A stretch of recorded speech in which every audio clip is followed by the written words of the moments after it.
Shalom bien-aimés dans les Seigneurs et bienvenue à la fréquence de la bonne nouvelle de l'Éternel. Aujourd'hui, je vais vous parler des événements concernant des récits bibliques profondément liés, souvent interprétés comme des événements opposés. La Tour de Babel et la Pentecôte.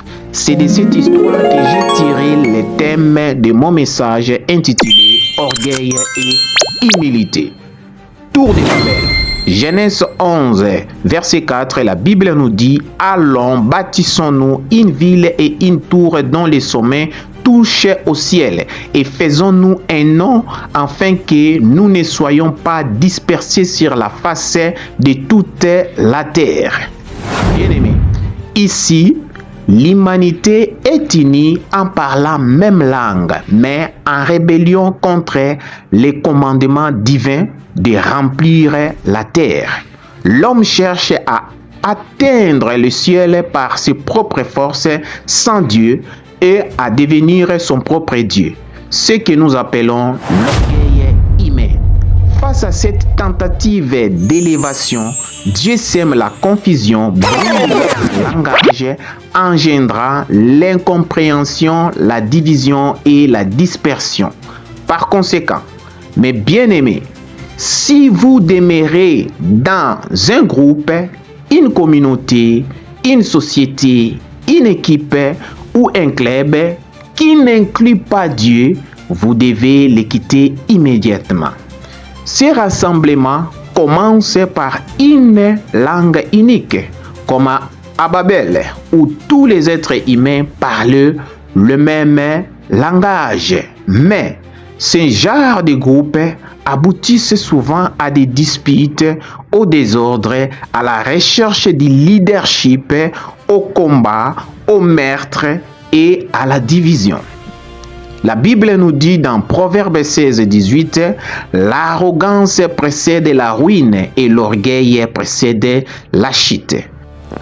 Bien-aimés, souvenez-vous du veau fabriqué par les Israélites dans le désert.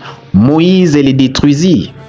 L'arche de Noé, inspirée par la sagesse divine, ne fut détruite par personne malgré le déluge, mais contrairement au Titanic construit par les hommes et qui finit par sombrer.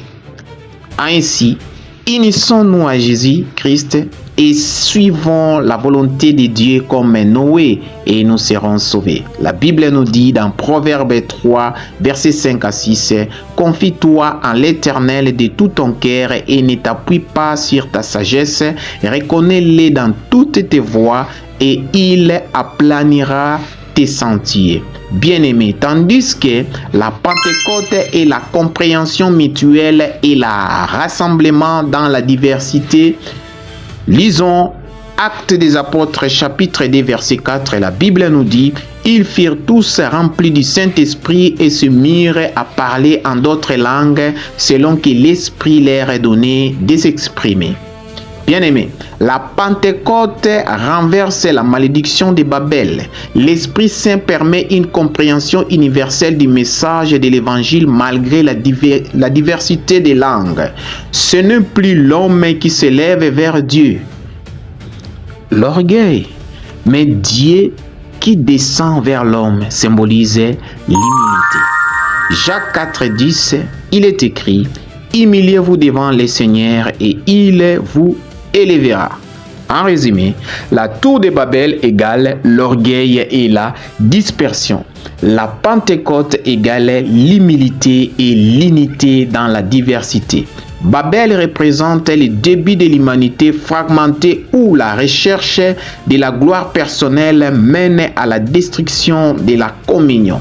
La Pentecôte symbolise la naissance de l'Église, un nouveau peuple réuni non plus par la contrainte ou l'orgueil, mais par l'amour et l'esprit.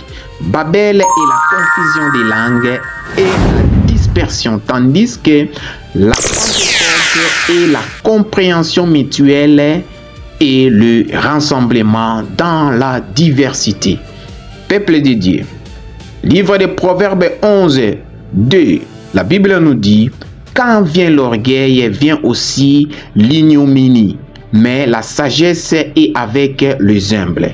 Dans Jacques 4, verset 6, la Bible nous dit « Accorde au contraire une grâce plus excellente, c'est pourquoi l'Écriture dit « Dieu résiste aux orgueilleux, mais il fait grâce aux humbles. » Merci de partager ces messages pour édifier les autres. Que la paix du Seigneur Jésus-Christ soit avec vous. À nous revoir. À la prochaine. Abonnez-vous, likez et n'oubliez pas d'activer la cloche de notification pour ne manquer aucune de nos nouvelles vidéos sur notre chaîne. Que Dieu vous bénisse.